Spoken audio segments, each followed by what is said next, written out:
ہمارے نبی کریم صلی اللہ علیہ وسلم نے فرمایا کہ جو بندہ کسی بیمار کرسی کے لیے جاتا ہے تو 70,000 فرشتے صبح سے لے کے شام تک اس بندے کے لیے دعائیں کرتے ہیں، اللہ سے اس بندے کے لیے رحم کی اپیل کرتے ہیں۔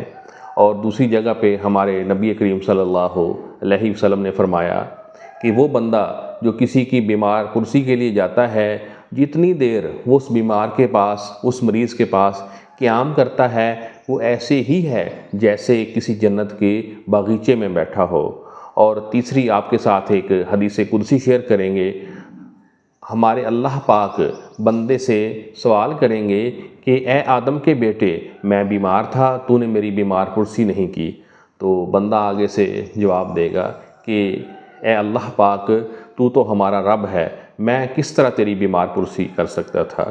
تو اللہ پاک کہیں گے کہ اگر تو بیمار پرسی کے لیے جاتا تو مجھے وہاں موجود پاتا۔